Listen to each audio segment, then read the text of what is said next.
जैसा कि पिछले कई दिनों से पूरा विपक्ष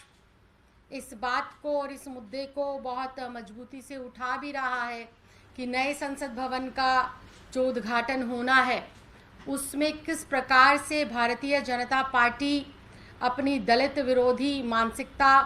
आदिवासी, अनुसूचित जनजाति विरोधी मानसिकता का प्रदर्शन कर रही है, ये किसी से छिपा नहीं है। और हर बार ये देखा जाता है भारतीय जनता पार्टी द्वारा शासित राज्यों के अंदर भी किस प्रकार से दलितों के ऊपर, आदिवासियों के ऊपर आए दिन अत्याचार होते हैं और भारतीय जनता पार्टी की उन राज्यों में जो सरकारें हैं वो किस प्रकार से मूक बधिर होकर बैठी रहती हैं। और अब तो हद ही हो गई है अपनी दलित विरोधी मानसिकता का प्रदर्शन करने में, जो कि देश के सर्वोच्च पद पर बैठे हुए व्यक्तियों का भी अपमान, उस पद का भी अपमान इसलिए किया जा रहा है क्योंकि उस पद के ऊपर जो लोग आसीन हैं वो दलित हैं, वो आदिवासी हैं। जब नए संसद भवन का शिलान्यास किया जा रहा था तब उस वक़्त के तत्कालीन राष्ट्रपति श्री रामनाथ कोविंद जी को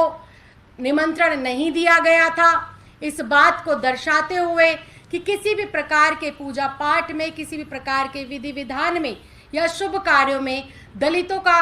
उपस्थित होना इन लोगों को खलता नहीं है, इन लोगों को जो है अच्छा नहीं महसूस कराता है। और यही कारण था जब नए संसद भवन का शिलान्यास रखा जा रहा था, नए संसद भवन को बनाने की तैयारी की जा रही थी, तो पूर्व राष्ट्रपति श्री रामनाथ कोविंद जी को वहां से नदारद रखा गया, उनको निमंत्रण नहीं दिया गया। ये एक सोची समझी रणनीति, ये सोची समझी मानसिकता, आज मैं इसे इसलिए कह रही हूँ क्योंकि अब जब उस नए संसद भवन का उद्घाटन होना है, उस नए संसद भवन को का लोकार्पण होना है, उस संसद भवन को जब जनता के लिए और नए सांसदों के लिए खोला जाना है, तब भी मौजूदा जो हमारी राष्ट्रपति हैं, जो आदिवासी समाज से आती हैं, उनको निमंत्रण ना देना, उनके द्वारा उनके कर कमलों से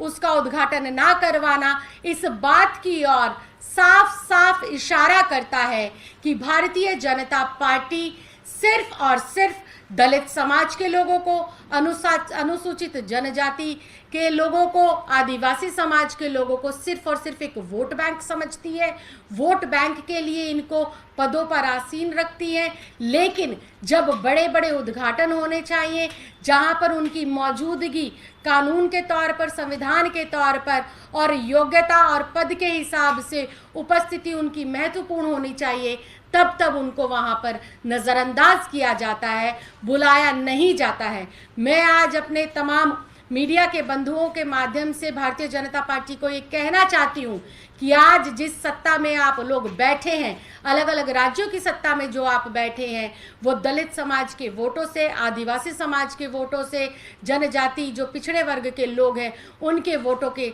उससे बैठे हुए हैं। और आज एक एक वोटर, आज इस देश का पूरा दलित समाज, पूरा आदिवासी समाज,